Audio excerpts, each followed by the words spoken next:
We've all felt it, right? That inner tug of war, that little battle going on inside our heads. Well, today we're going to dive into a piece of timeless wisdom that really gets to the heart of this conflict. It's this idea of our two selves, and honestly, understanding it can change pretty much everything. So let me ask you, have you ever felt like you're being pulled in two different directions at once? Like you want to do one thing, but you end up doing the complete opposite. If that sounds familiar, you're definitely not alone. This feeling, this inner conflict, it's universal. And it really just comes down to a fundamental misunderstanding of who we actually are. So what's really going on here? Where does this conflict come from? Well, the core idea is that we aren't just one single, unified person. Nope. Think of yourself as being made up of two totally distinct parts, each with its own agenda, constantly competing for control. And we call them the body and the soul. This slide just lays it out perfectly. On one side, you've got the body, and this includes your mind and all your senses. Its whole world is what's happening on the outside. You know, what it can see, taste, touch, achieve. All of its goals are, at the end of the day, temporary. But on the other side, you have the soul. That's your true self. Its world is completely internal, its values are built to last, and its perspective, well, it's eternal. You know, the source of so much of our anxiety and trouble comes from this one simple mistake, what's called body consciousness. It's this belief that you are your body. So when we get a promotion, we feel like we are a success. When someone criticizes us online, we feel like we are a failure. We end up tying our entire identity to the body's temporary wins and losses, and we completely forget about our true, deeper interests. Okay, so what happens when we live in this state of body consciousness? Well, we basically end up chasing whatever the body wants. And that path, it leads us straight into an endless cycle of desire and ultimately deep dissatisfaction. So what's on the body's wish list? It's a list we all know pretty well, right? Delicious food, nice clothes, status, fame, all sorts of pleasures. But here's the absolute crucial point. These desires are insatiable. They can't be filled. The more you feed them, the hungrier they get. It's a treadmill you can never get off of. And this is where it can get really dangerous. Because when these desires get super aggressive, we can start to lose our sense of right and wrong just to satisfy them. We might be tempted to abandon our principles, all in service of these temporary wants of the body. At the end of the day, this path doesn't lead to happiness, not even close. It leads to a vicious cycle. The more we chase these external things, the more we experience craving, anxiety, and just this constant state of restlessness. Any temporary pleasure is always followed by a much bigger dose of dissatisfaction and, frankly, suffering. But we don't have to be trapped in that cycle. Think goodness. There is another way. It's a life guided by the wisdom of the soul. This is all about tuning into our true nature and finding a kind of peace that the external world just can't give you. The soul's wish list. Man, it looks completely different from the body's. It couldn't care less about fame or fortune. What it's interested in are internal qualities. Things like virtue, helping other people, being generous, living truthfully, and cultivating this deep, unshakable inner peace. So how do we even know what the soul wants? Well, it actually talks to us through this kind of built-in feedback system. Think about it. When we do something harmful or deceitful, we feel it inside, don't we? That inner turmoil, that pounding heart, that's the soul's voice. But when we act with generosity or kindness, we feel that deep satisfaction, that lightness and joy. That feeling, that is the voice of your soul. So, we're standing at a fork in the road. We're faced with a clear choice between two very different paths, and each one leads to a totally different destiny. The body's path trends downward, toward our basic instincts and, suffering. But the soul's path, that one trends upward, toward our higher nature and a state of real, lasting joy. Okay, so how do we actually choose the soul's path? How do we break free from this trap of body consciousness? The answer lies in what ancient wisdom calls atma gyan, which really just means self-knowledge. And this isn't about learning more facts. It's about having a profound, life-changing aha moment. This old story is just the perfect metaphor for our whole situation. We are like that monkey. We reach for the grain, our worldly desires, and we clench our fists so tightly around them that we become trapped. We think the world, the jar, is trapping us. But the truth is, our own attachment is the trap. The moment we realize we can just open our hand and let go, we're free. It's that simple. Here's another beautiful way to think about it. For most of our lives, we believe we're sheep, kind of weak, vulnerable, just defined by our circumstances. But self-knowledge is like seeing our own reflection for the first time and realizing, wait a minute, I'm a lion. And this realization, it isn't gradual. It's instantaneous. It's a powerful, boom, shift in who you think you are. So the most crucial point is this. Self-knowledge is that deep understanding that you are not your body or your mind. They are just clothes you're wearing or tools you're using. Your true self, the soul, is separate, it's permanent, and it is totally unbound by their limitations. And this understanding, wow, it brings incredible freedom. When you know who you truly are, the constant ups and downs of life, getting something, losing something, being praised, being blamed, they just don't throw you off balance anymore. You can watch the events of your life unfold like you're watching scenes in a play, without all the mental anguish that comes from identifying with every little thing. This is the path to true, lasting peace. And so this entire journey, this whole exploration of our two selves, it brings us right back to the most fundamental question of all. The one question that when you truly, truly contemplate it, can unlock everything we've just discussed. Who am I? So today, we're going to dive into a really ancient and honestly powerful idea that might just flip the script on how you see your modern life. We're talking about the science of self-realization, but we're going to look at it not as some far-off abstract goal, but as a super practical tool you can use right now. You know that feeling, right? That inner restlessness, that sense that you're always searching. Maybe you chase a new job or a new relationship thinking, this is it, but the feeling just sticks around. Well, our source text says this isn't random at all. It's actually a deep internal compass trying to point you towards something real. So where does a journey like this even begin? Well, according to the source we're looking at, it starts by taking a hard look at the world most of us live in every single day. That small, and let's be honest, often anxious world of I. A lot of the time, our consciousness just operates in this tiny little circle. It's all about my job, my family, my home, my problems. And according to the source, when our world is this small, our worries feel absolutely enormous. Every little issue becomes this huge source of anxiety. And why wouldn't it? Our whole sense of self is tied up in this very limited set of things. Okay, now here's where things get really, really interesting. You know, the common spiritual advice is always to, shrink the ego, right? Make yourself smaller, more humble. But the text we're exploring today, it suggests the complete opposite. A truly radical, totally counterintuitive idea. The core practice here is something called the expansion of the self. It's this conscious, deliberate effort to widen that small circle of concern we were just talking about. So it's not about getting rid of the I. It's about making your I bigger and bigger and bigger until it includes your community, your country, the whole world. Literally everything. The source uses this absolutely brilliant analogy to explain it. Just picture your small self as a little rubber balloon. Now, the practice of self-realization, that's like pumping air into it. As you add more air, the balloon expands, your world gets bigger, your sense of responsibility grows. You start caring about way more than just your own little problems. You just keep expanding and expanding until, pop, the balloon bursts, and the air that was inside just merges with the vast open air all around it. And this right here, this is the big twist, the paradox at the very heart of this teaching. By radically expanding the ego, you actually end up transcending it. That small self that was so wrapped up in its own little world, it dissolves into something infinitely larger. So expansion becomes destruction. It's the exact same process, just two different ways of looking at it.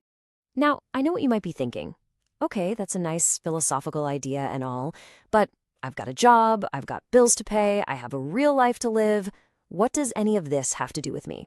And you know what? That's a totally fair question, and the text actually addresses it head on. We've all been taught to see our lives as split in two, haven't we? Over here, you've got your worldly life, your career, money, family. And way over on the other side, you have your spiritual life, meditation, enlightenment, the stuff we might do on a weekend retreat. We see them as totally separate and often in direct conflict with each other. But this text just completely dismantles that whole idea with such a simple, powerful metaphor.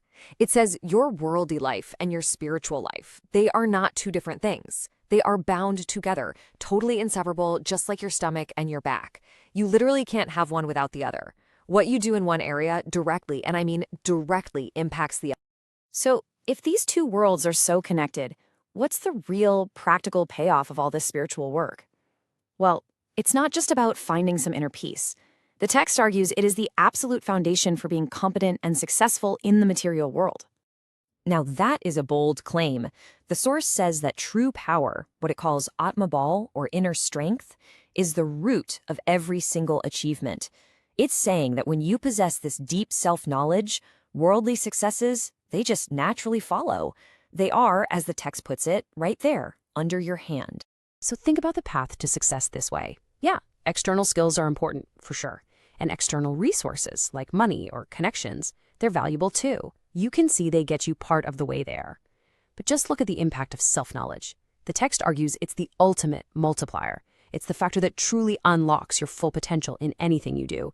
It's the bedrock you build a successful life. Okay, let's circle back to that question from the very beginning. That feeling of restlessness, of always searching for something you can't quite name. The text offers another really beautiful metaphor to explain exactly what's going on inside our own heads. We all complain about it, right? The monkey mind. It just won't stay still. It races, it worries, it jumps from one thought to the next with zero chill. But why? What is it actually looking for?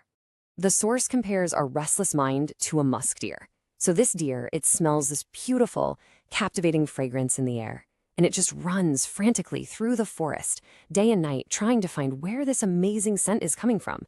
It completely exhausts itself in the chase, never ever realizing that the precious musk creating the scent is inside its own body. Our mind is doing the exact same thing. It's frantically searching outside for the peace, the joy, the wholeness that is already its own essential nature. Really understanding this changes everything. The search doesn't have to be some frantic external chase anymore. It can become an internal recognition. And this is the final, incredibly empowering shift in perspective that the text calls us to make. This isn't a suggestion. It's a direct command. It's a call to wake up from this illusion that we're weak or that we're missing something. The path is laid out so clearly. First, know yourself, your true nature, your inner strength. Second, know your tools, your mind, your senses. Third, know your work in the world. And then, and only then, get to it. Engage with life from that place of centered intelligence. The text is so clear when it comes to dismantling all of our limiting beliefs. It says you are not just this physical body. You are not even that shattering mind. You are definitely not a slave to your senses or your old habits. You are not, in your essence, helpless or weak. And things like fear and despair, it says they are not part of your original design. So if you aren't all those limited things, then what are you? The source uses some incredible metaphors here. It says you are a kalpa vriksha. Yeah, that's kalpa vriksha, which is this mythological wish-fulfilling tree, something that can manifest what you truly desire. It says you are the very embodiment of success itself. Now, this isn't some ego trip. It's about recognizing the potential that's already baked into you. And this just brings it all together beautifully. This whole path of expanding the self, it isn't some abstract mental exercise. It's all grounded in this very famous line from the Bhagavad Gita, Yoga Karmasu Kosalam. It means yoga is skill in action. True spirituality isn't about escaping the world. It's about engaging with the world from that expanded, powerful, authentic self and bringing the maximum amount of skill and grace and effectiveness to every single thing you do. So we'll leave you with this. After exploring this whole idea of inner expansion and where true strength really comes from, the question to reflect on is actually pretty simple. What have you been chasing out there in the world? What success, what peace, what feeling of wholeness, that just like the musk deer's scent might already be right here, waiting to be discovered inside. Have you ever just stopped and really truly asked yourself that big question, who am I? I don't mean your job title or your name or what other people call you, but who are you deep down? Well, today we're going to explore a very practical path to start finding that answer. So let's get into it. It really does all start right here with this one simple question. Who am I? Maybe it's a quiet whisper you hear in a peaceful moment, Or maybe it's a question that screams at you during a major life event. Either way, this is the universal spark that ignites a deeper kind of awareness. All right, so let's start by digging into what makes this question so incredibly powerful. What is it about asking, "Who am I?" that really sets us apart, that defines our human potential compared to all other life on Earth? So check this out. On one side, you've got animal awareness. Think of a donkey, right? It feels things, the pleasure of some fresh green grass, the pain of a heavy load. It's all about reacting to the world. For that donkey, its body is its entire reality. But then you look at us, at our human potential. We can do something pretty amazing. We can step back from just reacting and ask, why? We can literally question our own existence. And that little gap right there between just feeling and actually questioning, well, that's where this whole journey of self-discovery really begins. This brings us straight to what is probably the biggest hurdle for most of us on this path, our deep, almost automatic belief that we are our physical bodies. I mean, think about it. So much of our lives are spent just doing this. From finding a more comfortable chair to wanting a nicer car, it's all about making our physical experience better. There's this great analogy. A person's joyriding in a simple bullet cart versus a fancy motor car. Yeah, the technology is worlds apart, but the fundamental goal is exactly the same: physical comfort. We get so wrapped up in upgrading the vehicle, we totally forget that we're not the vehicle itself. And that's exactly why all these external things, money, status, fancy ceremonies, can never, ever answer the big question for us. The true self is described as something incredibly subtle. And these outward things, they're just too clunky, too coarse to ever connect with it. The real tools for this kind of journey aren't things you can buy or hold. They're your own mind, your own intellect, your own consciousness. So if the work isn't done out there, then where does it happen? Well, now we turn inward, to the idea of a mental world, the true arena where all of this self-exploration takes place. This inner space actually has a name, Manaslok. And listen, this isn't some made-up fantasy land. It's a very real part of your life. Think about it. Anytime you sit down and plan out a project, you're visiting your Manaslok. That sudden gut feeling you get, that flash of intuition, yep, that's an insight coming straight from this inner world. And understanding this, it's a total game changer, because this place is the bridge that connects your physical body to your real conscious self. It's kind of like the workshop where you get to build your own reality. Okay, so this all leads to the big question, right? How do we actually do it? Let's switch gears from the what to the how and look at the actual practical steps for getting into this inner world to start our investigation. And you know what? The starting line is wonderfully simple. You don't have to become some extreme ascetic living in a cave or a master yogi who can twist into a pretzel. Nope, the only real requirements are to be reasonably healthy and to be in a reasonably happy state of mind. That's it. That is the entire foundation you need to start this work. All right, here's the core practice, laid out step by step. First, just find a quiet spot where you won't be bothered. Second, completely relax your body. I mean, really let go. Let every single muscle go limp. Third, you're going to gather up all those scattered thoughts, all that mental noise, and bring it all to a single point. That simple, core feeling of I. And then comes the really cool part, the visualization. Imagine that I is a brilliant, powerful, radiant sun at the very center of your being. Then see everything else in your life, your job, your house, your worries, your relationships, as planets, just gently revolving around you, the true source of all the light. You see, this practice creates this massive shift in perspective, and this quote says it all. They are bound to me, I am not bound by them. Everything in your life is connected to you, but it doesn't get to define you. You are the stable, unmoving center, not some little planet getting pulled around by chaotic forces. That is the transformation. Now, if you find your mind starts to wander while you're doing this, which, by the way, is totally normal, here's a really simple but powerful tool you can use. Just slowly and with real intention, repeat your own name to yourself. It's said that the poet Lord Tennyson used this exact technique to connect with his deeper self, to feel his own unshakable reality. Pretty cool, huh? A huge part of this is learning to see your body in a whole new light. And this slide has some amazing metaphors to help you do that. Try to feel your body not as you, but as a set of clothes you're just wearing for a while. Or think of it as a tool that you're using. You could even see it as a hollow nest that you, the bird, can leave at any time, or simply a house that you're just resting in for now. So what happens when you keep this up, when you practice this consistently? What's the result? Well, the guide describes a truly profound transformation, a total shift in how you exist in the world. This practice creates a whole new way of being, and the image of a lotus leaf on water just captures it perfectly. You are fully in the world, just like that leaf is on the water. Life touches you, sure, but you're no longer soaked or drowned by it. You stay separate, calm, and you just float. And you can see the before and after right here. The old way of seeing things is on the left. I'm just a small piece of the world, a victim of my circumstances. But the new reality on the right is so different. My world is a reflection of my consciousness. I'm the stable center that just perceives whatever circumstances come and go. It's the ultimate shift from being a victim to being the creator.